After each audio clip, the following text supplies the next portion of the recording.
Hello friends, ಇವತ್ತಂತೂ ಒಬ್ಬಟ್ಟು ಮಾಡಲಿಲ್ಲ ಅಂದ್ರೂ ಒಬ್ಬಟ್ಟು ಸಾರನ ಮಾಡ್ಕೋಬೋದು. ಅದನ್ನೇ ತೋರಿಸ್ಕೊಡ್ತಾ ಇದ್ದೀನಿ.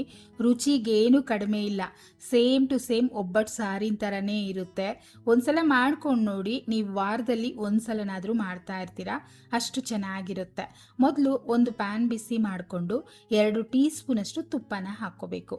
ಕರಗಿದ ನಂತರ 1/4 ಟೀ ಸ್ಪೂನಷ್ಟು ಮೆಂತ್ಯ ಕಾಳನ್ನು ಸೇರಿಸ್ತಿದ್ದೀನಿ. ಹೆಚ್ಚಿಗೆ ಹಾಕಬಾರ್ದು, ಕಹಿ ಬರುತ್ತೆ. ಸ್ವಲ್ಪ ಹಾಕ್ಕೊಳ್ಳಿ.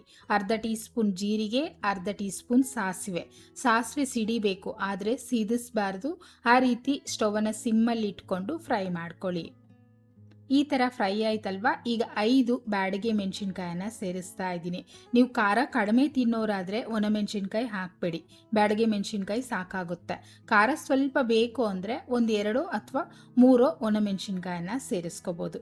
ಈಗ ನೋಡಿ, ಇದು ಅಷ್ಟೇ ಕ್ರಿಸ್ಪಿ ಆಗಬೇಕು, ಆ ರೀತಿ ಚೆನ್ನಾಗಿ ಫ್ರೈ ಮಾಡ್ಕೊಳ್ಳೋಣ.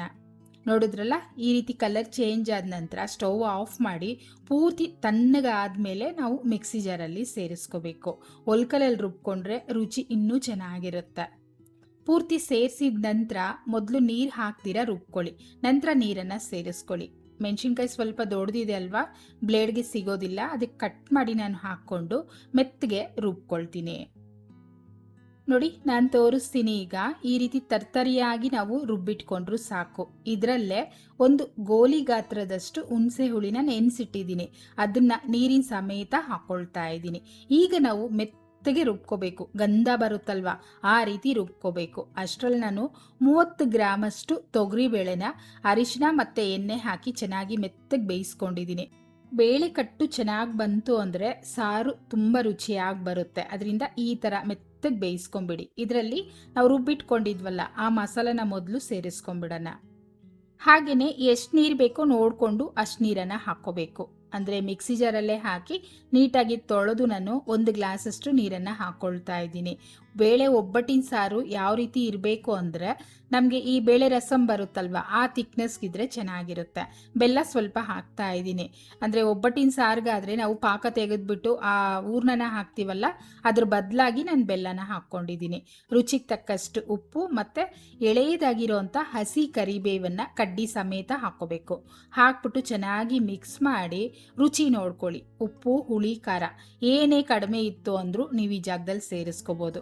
ಇನ್ನೂ ತೆಳುವಾಗಬೇಕು ಅಂದರೆ ನೀರನ್ನು ನೀವು ಹಾಕ್ಕೋಬೋದು. ಓಕೆ, ಸಾರು ರೆಡಿ ಆಯ್ತಲ್ವಾ. ಈಗ ಒಗ್ಗರಣೆ ಹಾಕ್ಕೊಳ್ಳೋಣ. 2 ಟೀ ಸ್ಪೂನಷ್ಟು ತುಪ್ಪ ಹಾಕ್ಕೊಂಡು ಕರಗಿದ್ದೇನೆ ಸ್ವಲ್ಪ ಸಾಸಿವೆನ ಹಾಕ್ತಾ ಇದ್ದೀನಿ. ಸಾಸಿವೆ ಚಿಟಪಟ ಅಂತ ಸಿಡಿತಾ ಇದೆ. 2 ಬ್ಯಾಡಗೆ ಮೆಣಸಿನ್ಕಾಯನ್ನ ಸೇರಿಸ್ತಿದ್ದೀನಿ. ಒಗ್ಗರಣೆಗೆ ಕರಿಬೇವು ಹಾಕೋ ಅವಶ್ಯಕತೆ ಇಲ್ಲ, ನಾವು ಆಲ್ರೆಡಿ ಹಾಕಿದ್ದೀವಲ್ವ, ಇಷ್ಟು ಹಾಕ್ಕೊಂಡ್ರೆ ಸಾಕು. ಘಮ ಘಮ ಅಂತ ವಾಸನೆ ಬರ್ತಾ ಇದೆ. ಈ ಒಗ್ಗರಣೆನ ತೆಗೆದು ನಾವು ಸಾರಲ್ಲಿ ಸೇರಿಸ್ಕೋಬೇಕು. ಸೇರಿಸಿದ ನಂತರ ಯಾವ ಥರ ಕುದಿಸ್ಬೇಕು ಅಂದರೆ, ಮೊದಲು ಸ್ಟವನ್ನು ಸಿಮ್ಮಲ್ಲಿ ಇಟ್ಕೊಂಬಿಡಿ. ಸಿಮ್ಮಲ್ಲಿ ಇಟ್ಕೊಂಡು 2 ಕುದಿ, ಹೆಚ್ಚಿಗೆ ಕುದಿಸ್ಬಾರ್ದು. ನಾನು ತೋರಿಸ್ತೀನಿ ನಿಮಗೆ, ಆ ರೀತಿ ಕುದಿಸ್ಕೋಬೇಕು. ಒಬ್ಬಟ್ಟಿನ ಸಾರು ಹೆಚ್ಚಿಗೆ ಕುದಿಸಿದ್ರೆ ಕಹಿ ಬಂದ್ಬಿಡುತ್ತೆ, ಏಕೆಂದರೆ ನಾವು ಮೆಂತ್ಯ ಹಾಕಿರ್ತೀವಲ್ವ, ಅದರಿಂದ ಕಹಿ ಬರುತ್ತೆ. ನೋಡಿಕೊಂಡು ಬರೀ 2 ಕುದಿ ಮಾತ್ರ ಕುದಿಸ್ಕೊಳ್ಳಿ. ನೋಡಿ, 1 ಕುದಿ ಬರ್ತಾ ಇದೆ, ಒಂದ್ಸಲ ಮಿಕ್ಸ್ ಮಾಡಿಬಿಡಿ, ಮತ್ತೆ ಇನ್ನೊಂದು ಕುದಿ ಕುದಿಸ್ಕೊಳ್ಳೋಣ. ನೋಡಿದ್ರಲ್ಲ, ಮತ್ತೆ ಕುದಿ ಬರ್ತಿದೆ. ಈ ಜಾಗದಲ್ಲಿ ಸ್ಟವನ್ನು ಆಫ್ ಮಾಡಿಬಿಡ್ಬೇಕು. ಕರೆಕ್ಟ್ ಮೆಥಡಲ್ಲಿ ನಾನು ತೋರಿಸಿದ್ನಲ್ಲ, ಅದೇ ಥರ ಮಾಡಿಕೊಂಡ್ರೆ ರುಚಿಯಾದಂಥ ಒಬ್ಬಟ್ಟಿನ ಸಾರು ರೆಡಿ ಆಗುತ್ತೆ. ಒಬ್ಬಟ್ಟೆ ಮಾಡಬೇಕು ಅಂತ ಏನಿಲ್ಲ, ಹಾಗೇ ಸಾರನ್ನು ಮಾಡ್ಕೋಬೋದು. ಒಂದ್ಸಲ ಈ ರೀತಿ ನೀವು ಮಾಡ್ಕೊಂಡು ನೋಡಿ, ವಾರದಲ್ಲಿ ಒಂದ್ಸಲನಾದರೂ ಮಾಡ್ತಾ ಇರ್ತೀರ. ಹಾಗಿದ್ರೆ ಹೇಗೆ ಬಂತೋ ಕಮೆಂಟ್ ಮಾಡಿ, ಲೈಕ್ ಮಾಡಿ, ಶೇರ್ ಮಾಡಿ, ಚಾನೆಲ್ನ ಸಬ್ಸ್ಕ್ರೈಬ್ ಮಾಡ್ಕೊಳ್ಳಿ. Thank you.